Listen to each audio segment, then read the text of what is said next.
I work about your plugin house, and this question about how contemporary building system revitalize the ancestral urban mesh, and particularly in the Hutongs in China. So during our interview, we will discuss these case studies like the Mrs. Fang plugin house, but also the Shangwei village plugin house, but also the philosophy of your agency, your country values, like building on more connected and inclusive society through design, and your use of prefabricated elements and mass production to build public schools. This is one of your amazing works like Tubular Baitasis, which is crafted on dilapidated buildings and also these kind of schools, helping to regenerate historical districts.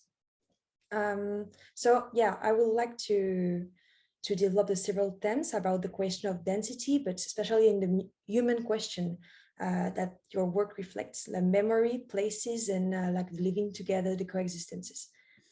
To begin our interview, I would like to discuss with you about your agency, its values, and the relationships you have as a member of the founding trinomial. Indeed, on your website, you indicate that you are a B corporation. What does that mean exactly? Also, the geographical situation of your agency is very particular. How this ethic is transcribed on your projects? Well, a B Corp doesn't really mean so much, but it's a certification that people will. Some companies are interested in to identify themselves as social enterprises. So this is a kind of a more, it's a newer term, I suppose. The idea is that you are a private business that has social goals that are a part of the way that you run your business. Now, for us, this is something that was recommended to us, a few years ago, but this approach was something that we had always been interested in from the founding of our practice. So I would say this idea of a social practice was something that was a part of the founding of our practice. So that, yes, the idea is that you're driven not by profit, but by purpose. And I think when we founded our office, we felt that this idea of architects having some sort of social contract, that architecture has a social role, that these were ideas I think we had in our minds as students, but in practice it was not something that we saw. Fortunately, I think today in the last few years, this has become much more present. It's much more common. This kind of language, this discussion today, I think is much more widespread. So I think that's a good thing. In terms of our location, so this is our second location. We've moved from an earlier location, but both locations were in these Hutong areas, in residential neighborhoods. Actually, we're in a residential building. Both were in courtyard houses, and the reason why we wanted to locate our business in this location was to ensure that we were close to this. And I guess a type of everyday life that we think is extremely valuable, I think, for us to stay in touch with, right? We didn't want to be in an office park or in a business district or something like that. We wanted to be with we wanted to be surrounded by all aspects of life, right? People running shops and chatting on the street, kids running around, because we thought that we feel that we would like our work to connect with all aspects of life, and also usually have a much greater diversity of people in these neighborhoods, social, economic, cultural diversity. And of course, there's the history that you have in these areas. Of course, yeah. And is it that common to have like today is the Hutong area for like new agencies is becoming to be like kind of gentrification, can we say, in a way? Because I like, is it common for agency of architecture or design or stuff like artists to get back in the Hutongs now? I think now it's more common. I think when we started, it wasn't so common. Yeah. You know, it was also inexpensive rent. You know, it's it would be, I mean, it would at the moment, at the time, it would be totally unaffordable for us to be in some other areas. So it was kind of a win-win situation for us. Today, it is more common, but I wouldn't say it's widespread. I mean, we do know of other offices that are in sort of similar locations, but you know, in Beijing, there's not so many places that are like this. Honestly, unfortunately, you know, it's these areas are rare, and we had to do a lot to upgrade these facilities. And I mean, this was a property that was vacant. You know, no one was using this. We had to upgrade them, and we did it with our plug-in house approach. Yeah. In terms of, yes, gentrification, you know, there's something that's kind of interesting about China, at least in these historic areas, is that there's no private real estate market. It's all completely state controlled. Everything within the second ring road, you can't really have a private development. It has to be, it would be done by the government. I know it might be a state-owned developer, but it's not an open market. Okay. So that kind of helps prevent this type of, you know, gentrification that would happen in a lot of Western countries more rapidly. Now, that is not to say that you wouldn't have large developments that push people out and raise rents and things like that. In our area, and also with this project, we're really upgrading properties that people were not living in. I mean, they've been you know, they've been sold or sold back to the government, not sold to private individuals, or they've been abandoned. They're just dilapidated. You know, like they're of a state that you know would be very difficult to live in or to use.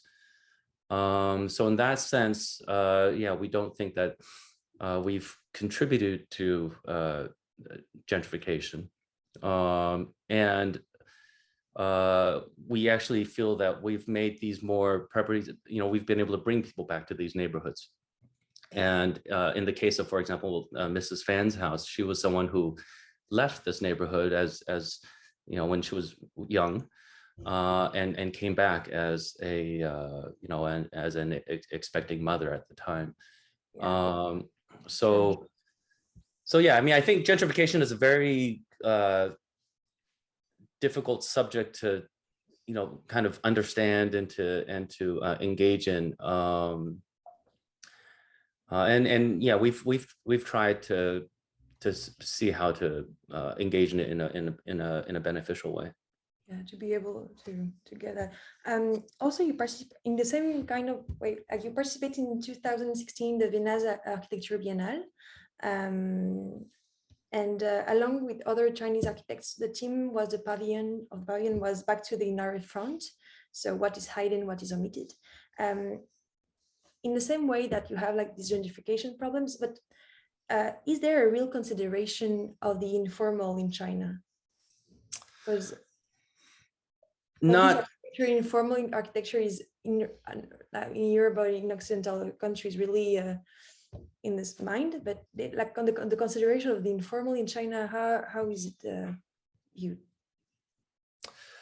I'm not sure what do you mean by the question. Do you mean, is there a formal consideration of the informal, or do designers? Yeah, is it a question for you as a Chinese architect, the question of the informal, but like related, because how do you say that?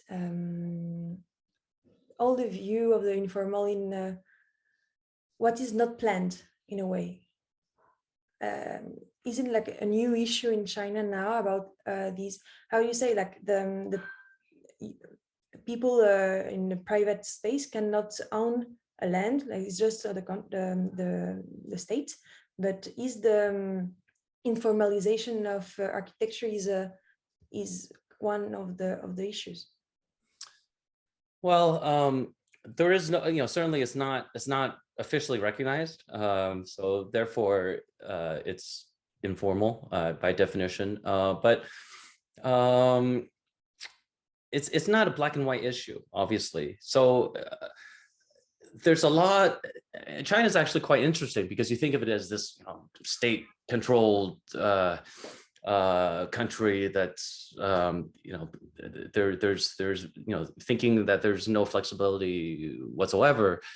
But in fact, I'm speaking to you from the US, and I feel like in many ways things can be much more flexible in China, depending on the situation, right? Now, in a place like Nationale, if you were to go there, obviously there's a lot of informality all over the place. I mean, people are building things informally or illegally all the time. And I think in many ways, from our perspective as designers, and I think from many designers' perspectives, that informal aspect of life is, you could say, is what's most interesting about the life. I mean, that is where a lot of the life happens.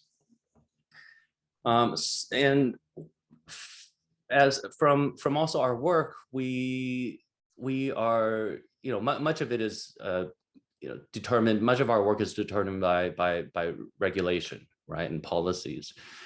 But also we found that there's a lot of space in between policies. There are also policies are changing, right, and there, there's a lot of experimentation and piloting that's required to figure out where policies should how they should be, how they should change.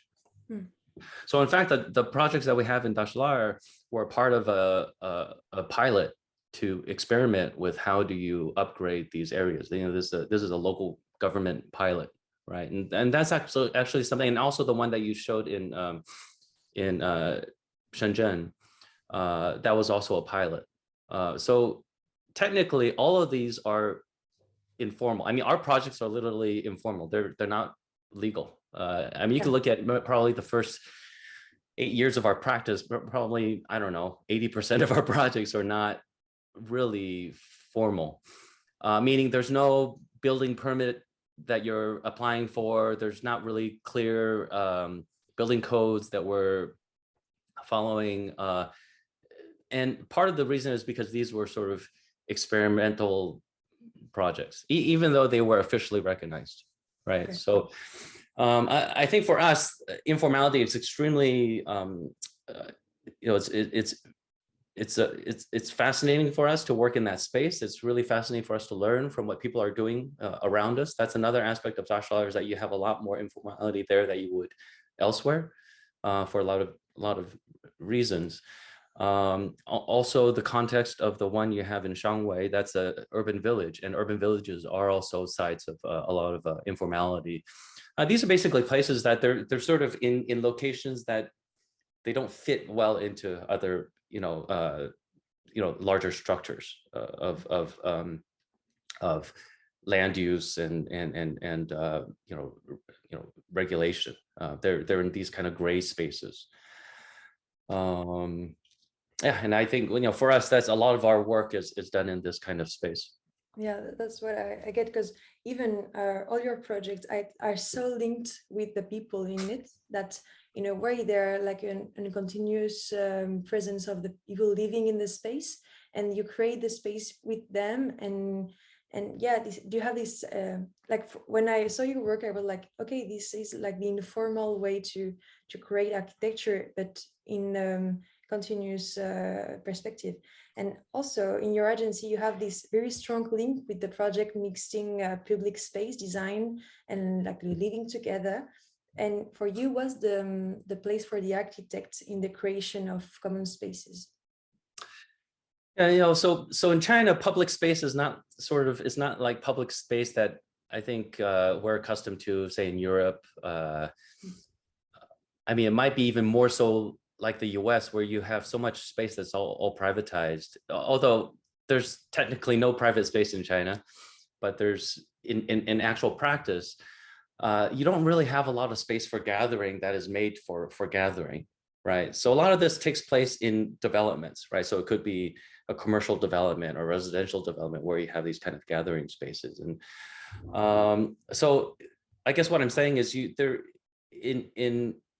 in actual practice, there is, I believe, a lack of appropriate public space. I mean, space for public use, I guess. Yeah.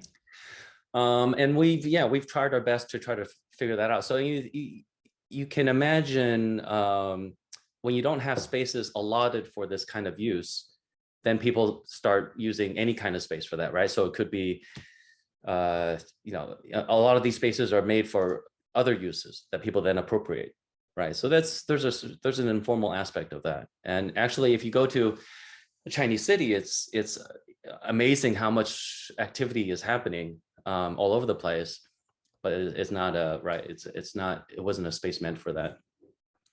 This example you have here, this social network factory, that was not meant to be a space for this, right? It was just a lawn area. I mean, we had to do a lot structurally underneath for the foundation just to turn it into something you could use like this. But it doesn't make sense that you don't have this space, right? I don't know. I think a lot of planned developments, planned cities, it's about kind of keeping people out of preventing people from gathering rather than providing space for that. Because can you talk about this project in particular, because it's really fascinating, and how also you had like the opportunity to do like this kind of, for me, installation artistic lab, but also a gathering place. Can you talk about it a bit? Well, we were invited by this museum, the Design Society, which until very recently the director was Oli Bowman. And it's a unique museum in all of China. It's I believe it's the only design museum. It was one of the founders, one of the partnering founders was the Victoria Albert Museum. They were interested in some kind of a public artwork, I guess. For us, we wanted to tie this location together with its surroundings. I think the way that the design is set up, it tries to orient people outwards into all the different points of interest. So there's there's a coast, and then there's a city, and there's different things around us. So those we have different speakers and periscopes and things like that reach outwards, but also we think of that as also an inverse relationship where you're also trying to bring relationships together in this one location. It's meant to be, it's not meant to be something that's functional at all, but functioning only just to bring people together. We also expected it to be a place for events, which it has been used for. They've had music performances and things like that there. One thing that's unfortunately about this project, I mean, it was designed as a permanent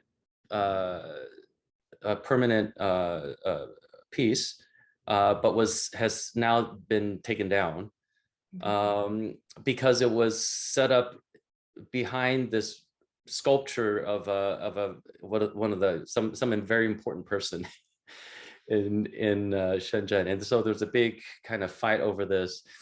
In the end, that statue won, and we had to take this away, unfortunately. So that's now it's, I don't know, it's just it's gone. Yeah, we're really sad about it. I mean, we were trying to find we're trying to find a place to put it, to move it to, but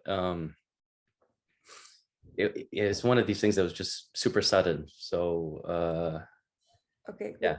Just tell me if this one is still there. Wait, yeah, this one is This one, no, still this there. is this one. I don't know if this is there anymore either. So this was meant to. This was not meant to be permanent. This was a 1-month project from when we got the project to when we finished it. 1 month.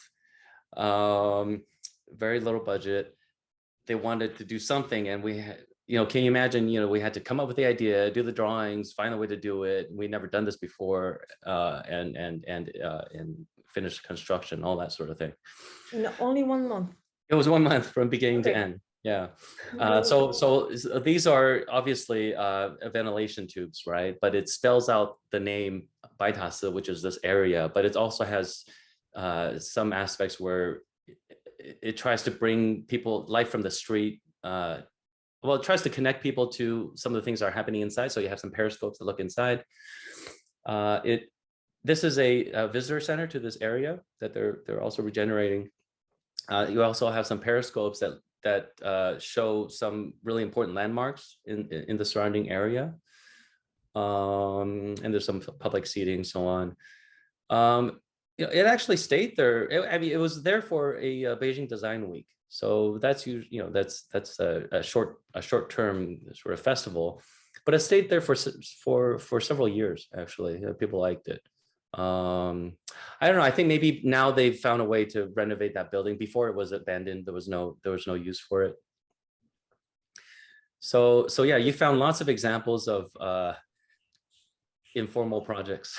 Yeah, informal projects, but also, yeah, you work a lot in the biennales, and you have this involving in the living space, and also there is a really link with the history of each of your, like, I don't know if I can say clients, which you create all these well, the plugin houses. So for, like, this one is for another question, but yeah, so there's also this really huge link between the people and the person and the individuals in your projects. But there is also another way to transform and construct. In a lot of your projects, use prefabricated materials and or light structures, and it's very, very present. And this one is another space of assembling. So how this type of architecture allows you to, I think, realize your ideology, because you are so linked to the people and the environment and the history of some places, but in the same time you only use that's not for now, you use like these real like structures all the time. Why this kind of architecture? Yeah, so, well, for one thing, my background, my first degree was in product design. So I started off as a furniture designer before I went to moved on to study architecture. So I brought with me some of that that heritage, I guess. Also, I mean, I think industrialization is very much part of China's current identity. So and also, I think from a pragmatic point of view, I mean, if you really think of design and design for the masses, it's very difficult to do unless if you use methods of mass production, right? So architecture is really the only industry that where our designs are not really mass produced, right? The only reason why we can afford such sophisticated phones and computers and vehicles and things like that is because they're mass produced. There's an economy of scale that makes these available, accessible, affordable, and so on. So part of our idea is to try to use this as much as possible to make architecture more accessible. These are also definitely not new ideas. I mean, there's a very long history of designers trying to do this with limited success. And I would say we've also had limited success. But it is this kind of ambition to do that. Another thing is that China, the changes taking place, the pace of change is incredible, right? Like as you can see from all the things that we've already looked at, there's a lot of uncertainty as to what the future is going to be like, even a few years, into the future. And today, I think this is a global condition that we are much more aware of with COVID, and also now with the Russian-Ukraine conflict. And we believe that this approach, this architecture that is quick, flexible, malleable, nimble, is more and more relevant. And maybe we shouldn't have architecture that is too formal, right? In fact, I mean, what architecture is permanent? I mean, we think of it that way, but in fact, I mean, even if we build it permanently, its use changes rather quickly, right? And only because we're not able to change the building so easily. So yeah, would a more flexible architecture be more appropriate for the concerns of today? Yeah, totally. And yeah, this question of the time on your architecture is really important. Now maybe we can go to the plugin houses itself, because that's where I study about your work. I'm so sorry, my roommate. So can you explain us? This is like the example of Mrs. Fang plugin house axonometry, which is kind of relevant about your work. Can you explain us a bit of the development and the sketching of the plugin houses, the site, the implementation, about the Hutongs, and yeah, what's the process to create these kind of plugin houses? Well, so the plugin house is actually for Mrs. Fan, the one that you're showing here, was replacing an informal structure that she had built. And these were really common. So what people would do is they would, these old courtyards were that, maybe were for one family originally, and then were subdivided up and separated into multiple properties for multiple families. And these families would have very little space. So oftentimes you'd have, you build additions, informal additions that would then fill in this courtyard. And so what we built replaced one of these additions. So we didn't add to it. It was just upgrading. But if you look in that picture, you basically almost cannot see the original structures. I mean, it's been so built on so much that the original structures are actually really sort of hidden behind all this all these additions. So this is just one of these additions. If you look at this picture, there's you can also tell that these additions have been built over different periods, right? Obviously, the ones on the roof that are in white with the blue roofs, those are more recent, out of metal panels. The other ones you see that are built out of leftover materials of windows and doors from other projects that have been demolished, and they've reused those materials. You have some sheet metal parts, other are out of tile. So these are all from different periods. So yeah, Mrs. Fan came to us and wanted to see if we could help her renovate this, make it just much more livable, expand the space as much as we can without within the bounds of the space that she already had. And part of it was to increase the height, right? And so this diagram is showing sort of the considerations that we had in terms of creating this, in terms of maximizing this volume. And you'll see similar kind of diagrams when with projects that have to deal with setbacks and different regulations in cities having to do with sightlines and things like that. For us, we didn't have that. There's no, this is a project that's informal, right? So what we had to be concerned about was really the neighbors. We couldn't upset the neighbors. So it was more like, this neighbor, we talked to all the different neighbors and say, oh, well, don't block my view here and don't block my ventilation here and so on. So that's how the shape came about.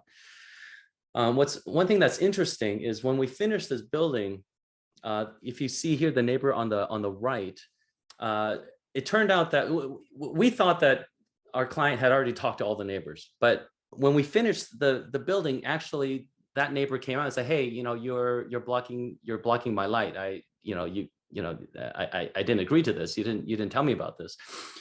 And we said, well, I didn't you talk to your neighbor? What are we going to do now? Because it was that corner was quite high. So it turns out that they had not spoken for probably like a decade or something like that. Like they didn't get along, and it was there was some history behind that. So they had dinner together, they kind of worked things out, and we suggested, okay, well, we already finished building this, but what we can do is we can cut off that corner, and hopefully that will be okay for them. So they discussed that, and it was fine. So after it was constructed, we actually then went in, we cut that off, and then patched up that roof. So I think part of the interesting thing about the story is that, well, they repaired a relationship to a certain extent from this project, which is kind of interesting. We were able to, because of our prefabricated system, still pretty easily change it after the fact, right? So there's a certain amount of flexibility even after it's finished. And overall, I think the design is actually better because of those changes. But at the time, it was very stressful. Of course, yeah. But also you have this, in fact, it's so different from what you can see around. There is other pictures that other plugging houses that's so different. And in a way, like, I would like to ask you the fact about the white, because is the white in a way an object, like, do you create like even an object with the house of statement, like maybe a monument in order to highlight the situation in some territories? Because when you see that kind of pictures in the Shangwei village plugging house, it's incredible. Like you have this the white as even a statue or a statement for the situation. Yeah, so for us, that's I'm not very comfortable with that idea of this sort of monument that is trying to stand out, trying very hard to stand out. If you look at that Mrs. Fan's house, that image, you'll see that actually, I mean, yes, our the house stands out, but also all these other parts also stand out. I mean, if this house was not there, the ones on the roof stand out quite a lot. Now, if those ones on the roof were not there, actually a lot of these additions would stand out from, if you could see the original buildings were all brick, all gray brick with a certain type of tile, it would also be quite different, right? So I think we'd like to see ourselves as being a part of this approach. We're just one of many projects using the appropriate materials of that time period to improve on these spaces. And I think it stands out because the material and the approach is more contemporary. But if you went back in time, maybe 10 years ago, it would be something else. That's kind of the way that I'd like to think of it. I mean, you look at there's brick on the roof, right? That's closer to the camera. That's to hold this kind of waterproofing. That's put over clay tiles that were broken and leaking. that also stands out, right? Like nobody who does that, right? That's not a it's not traditional, and those materials are also not right. So in fact, what we think of these as historic neighborhoods that are kind of frozen in time are not at all. I mean, they've been changing and adapting and improving over very long periods. And I think also you would find the same thing in maybe older areas in parts of France, right? That until contemporary, the development of contemporary cities, today we're actually more frozen, right? Like the ability for us to adapt and change is actually it's less flexible, I would argue, right? Yeah, in terms of the white and the, I mean, we've actually done them out of different colors. Sometimes clients want it a certain color, sometimes it's just more practical in a certain way. I mean, yes, there is this abstract quality to it that I do like. But I think our intention is not necessarily to really, make that a really important part of the project. But naturally, it just kind of ends up that way. Yeah.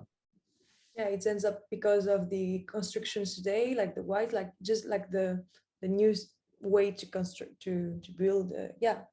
But I mean, we definitely don't want to be a part of this kind of nostalgic, I mean, we're not trying to also emulate any of the, whatever historic architecture you think it would, you would try to emulate.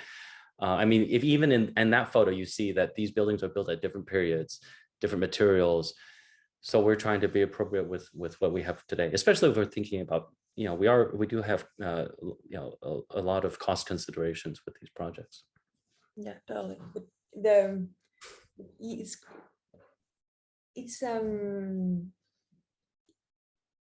is this white or no, sorry. But the construction is in a way like build the memory of a place too. Like you are not, oh, I'm sorry. Okay. The roommates.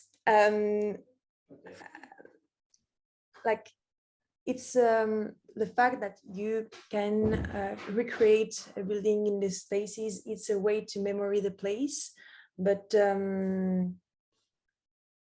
for example, in the Shangwei village, is it a long-term viable?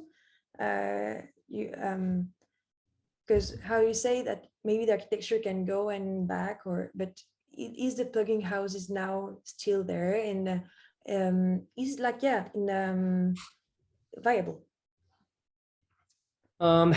Well, that I think that's an open question. We were testing its viability. We're trying it out, and actually, with our very first plug-in houses, the reason why we were able to build those was because local officials felt that it wasn't very high risk because we could also take it out, right? So we can disassemble it as easy as we assemble it. And what happens is you actually leave everything as it was. So if you look at the Shangwei one, that house is I mean, half of it's missing, right? That's how it was when we found it. Now no one's going to use that space. We built this without affecting anything.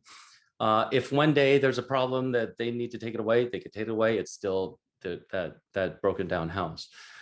So that was part of our argument for why not try something different, because you don't have any risk or very little risk, and you could potentially have a good amount to gain, right? So I think the important thing is that by being nimble and flexible like that, you allow for more possibilities, right? And that's what we need for a lot of our cities. Now, as for it as an approach that you could do at a large scale to regenerate an area, I would say in Shangwei it hasn't been very successful. We built 2 there, and they're still there, but as a larger project to regenerate, it hasn't become a larger project. And a lot of these things, it involves a lot more people than just us, right? Like you need a lot of, you need a lot more support outside of just, providing this kind of proposal. In Nationale, we did reach a certain scale. We had quite a few of these plugins. They're still there. But also government policy changed in the middle of that. Officials changed, and the project has stalled in terms of doing more of those. But there are other projects that we have now where we have a lot of plugin houses. I don't know, like maybe like 30 or 40 plugin houses. There's one that we have in a city called Guangdong, which is it's famous for its pottery, world famous for it, and we've used this plugin approach to upgrade lots of courtyard houses there, and so that's an example of it being used at large scale. And in this case, there is an entity that is managing and running all of these. They are being used as artist studios and residencies. So it's sort of a mixed use. These are all ceramic artists. And in the US, we've spun off a separate company called the Plugin House Company, and we're building plugin houses in the backyards of houses. So there's a government policy where cities are trying to promote this approach to densifying existing neighborhoods because we have such a housing shortage. These are called accessory dwelling units. So in this case, there's a very good use case for the plugin house in this context. And that's been going well. We're also building a number of these for the homeless in this transitional housing community, also small units. So yeah, if you think of these as individual projects, a lot of them have not been as successful as we would like. But if you think of it as a system, as an approach that we've been developing over a period of about 10 years, then we've made some progress, I would say. Yeah, I think, yeah, the vision about the plugin house system is great, and I get that you are creating like a society in USA now about this plugin houses company, and you are based in Boston. That's right. Yes, I'm now based in Boston. Yeah. Okay, yeah, the project is going to be like, it's going well, and like this idea of plugin houses, because we know all the problems about just own properties and houses and all these issues in America. I think it's kind of like for sure. But this is another picture about the plugin house in Shangwei. Is it for you a way of also an appropriation? Because this is a story about Mrs. Fan. Mrs. Fan, sorry. Mrs. Fan's story that she came back to the place that she grew up. Like your stories are really important in your projects. How even is it the people that ask you to create the houses, and how is even for them a way to appropriate their own space in their territory? Yeah, so yeah, working with people directly has been something that we've always been interested in, but it's very difficult, right? Because for the most part, your average individual can't afford an architect, or can only afford a certain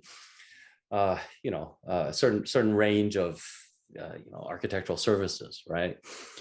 So for us, we've done it in different ways. We've done it where we've actually funded some of those projects so that we can actually, because we're interested, say we're interested in building one in a rural location or something like that. Other times it's funded by government, but they allow us to work directly with individual residents, such as Nationale. Sometimes there are no residents that we're working with. It's just directly with government.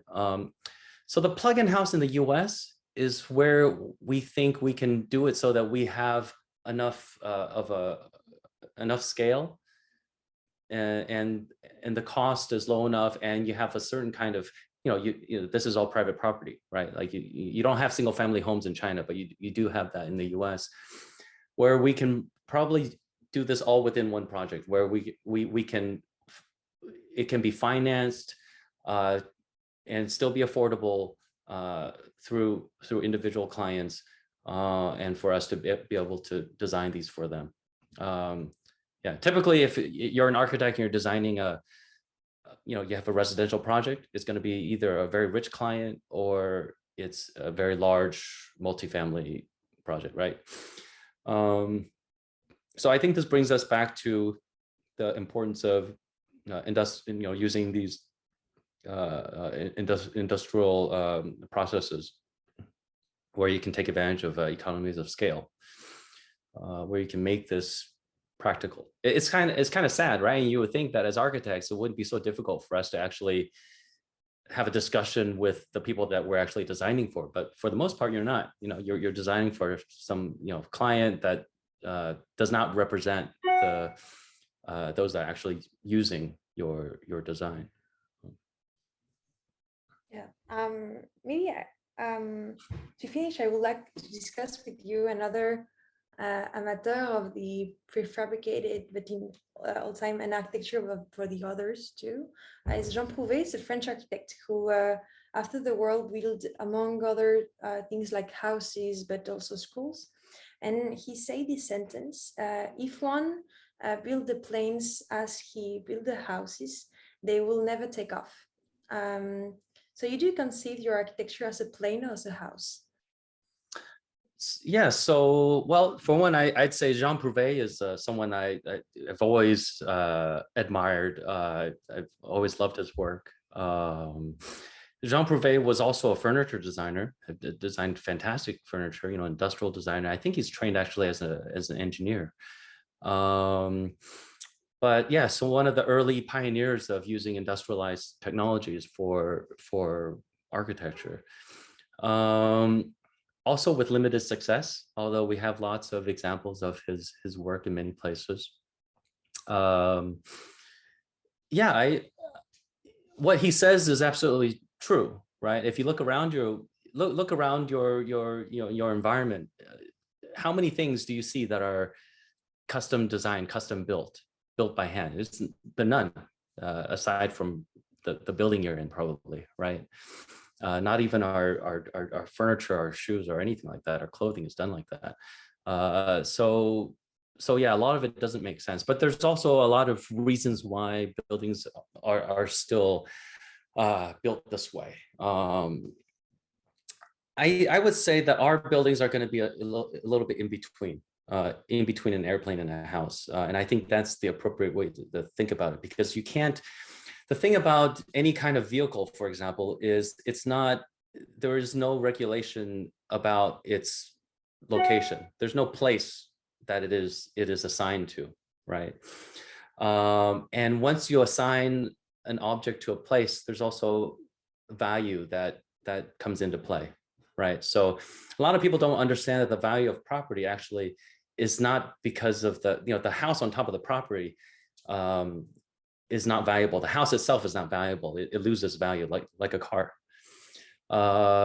Property is valuable because of the investment around that property, because of the people, the amenities, all those things that make that property valuable.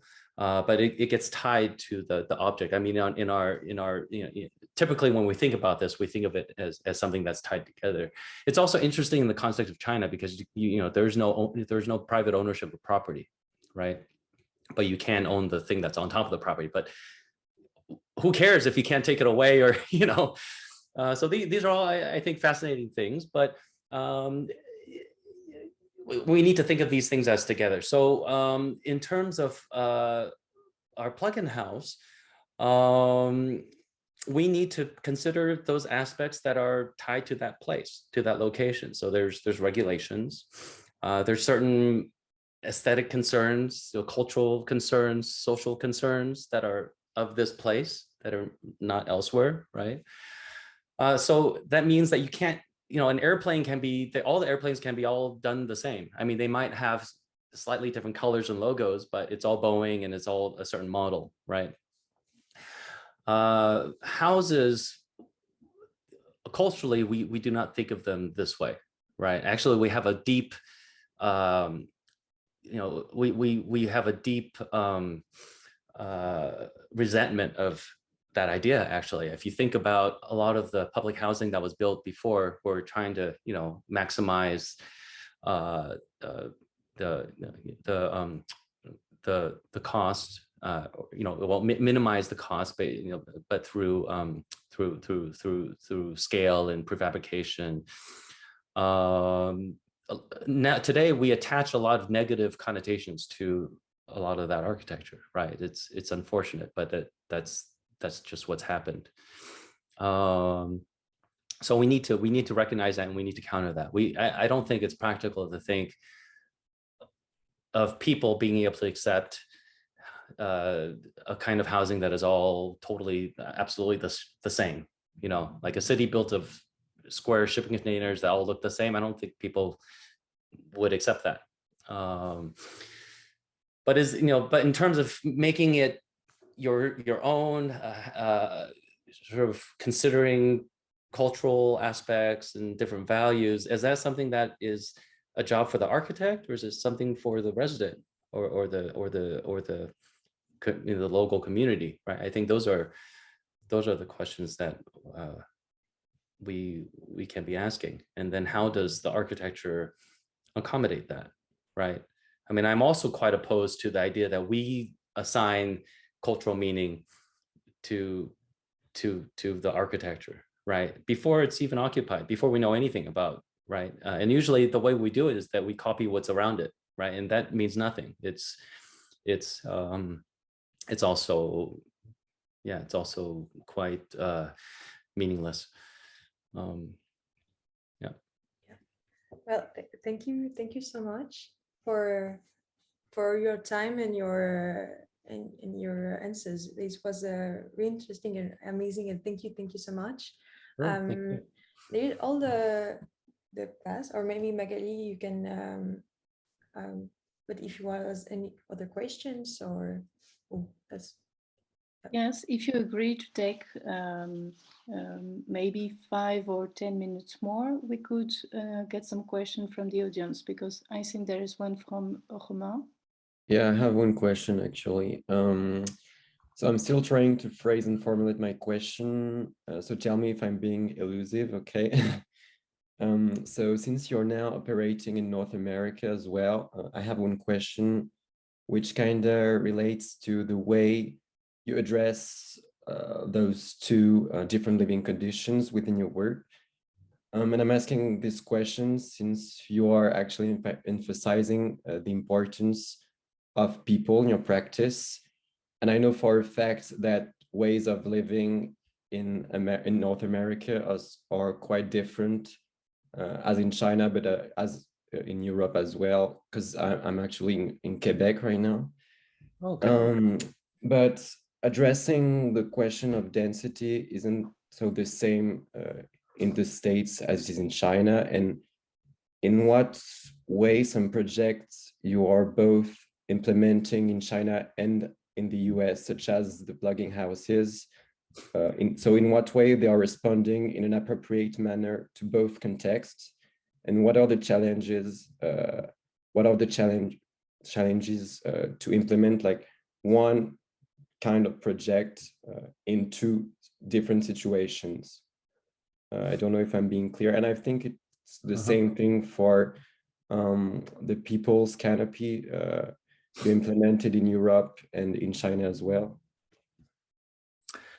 Yeah, no, I think it's that's a very good question. I think what you're, if I could rephrase it a bit, you're asking about the difficulty of this approach where you're taking a system that is more or less similar, right, and applying it to different contexts, right? And I think what I mean, for one thing, I learn a lot from doing this, right? That both are extremely important. If we start from scratch every single time we do a project, it just makes no sense. You actually cannot, any kind of architect cannot function very well that way, right? And we accuse a lot of architects as using the same kind of visual language, right? Like, oh, that's, you know, Frank Gehry just does his same thing, you know, in Paris as he does in LA or something like that, right? So I think, you know, there's a visual language that a lot of people will, you know, do that with. I think for us, you know, thinking of things as a system makes the architecture actually more adaptable, even though its DNA is actually more similar, right? I mean, you could have a Frank Gehry building built out of brick that has that visual language, or out of metal, but it's actually quite difficult to do that, I think, right? And I think part of it is also our system is designed to be flexible. I mean, the plug-in house is designed to allow for variation without increasing costs. So it's a little bit like, maybe like, you know, if we take an airplane or a car as an example, right? Like you can switch out certain things without changing things too much. Our computers are like that. You know, lots of things are like that. But I think the variation that you need to achieve through architecture is probably a little bit greater. But our plug-in house, I mean, most of it is these panels, and those panels, just like those Jean Prouvé houses, right? You add another couple panels and you've increased enough, you know, the size large enough for an extra room, for example. Or you can even think, say you can only afford a small house today, and then, you know, 5 years later you want to add a room. I don't have to redo the whole house. I just can add a few more panels. So that kind of ability to adapt over time, I think, is important. But yeah, in terms of the commonality between these places in these different contexts, what's interesting is, say, for example, in the US, we're actually now still working in sort of unregulated territory. So the project that we're doing, this housing for the homeless, they're about 10 square meters, something like that, 10, 15 square meters. At that size, there's no regulation. In these locations that we're building in, because of the unique nature of this project, there's a large sort of homeless community that this nonprofit is running. They don't have to have a building permitting process. You know, so I mean, in this extremely regulated country that I am in the US, it's interesting that I find myself in a similar situation as we were working in China. Of those projects that we have no choice, we have to really deal with this very strict regulatory structure. It's difficult. You know, it's a very, very difficult process to go through just to build a small house anywhere, because we're using unique materials, new materials. So these are, you know, building regulation is extremely strict. It's not flexible. It doesn't make it easy for people to try different things. That's why also buildings don't change, right? I mean, of the different materials you have to choose from, you just have, 3-4 systems and that's it. And they've been around for probably 100 years at least. But I think in terms of issues about gentrification, density, property value, those are also really actually surprisingly similar, right? It's something about this kind of capitalist economy that we have, is the rules that govern it are very similar. So typically, if you're trying to add density in a location, people resist. And people resist, I think, for very similar reasons. You don't want people that are different living near you. You don't want people of different social economic classes living near you. You know, it's this kind of fear of the unknown or fear of difference. And our approach to engaging with those kinds of issues is through doing demonstrations and pilots and prototypes. We've done that. We did that in Beijing and Nationale. We did that in Shenzhen. We did that in Boston, working with officials who are trying to advance new policies. And when you build an example, you have discussions about it, people can actually see the real thing. You have a very different discussion than you would at a meeting where you're showing PowerPoint presentations, everything's abstract and it's all numbers and words. So yeah, I think in that respect, people are sort of very similar, you know, very different governments, very different legal structures, but human natures, there's a lot of similarities. And I think because of that, we're able to find ways of navigating that through this, through the same, using the same system.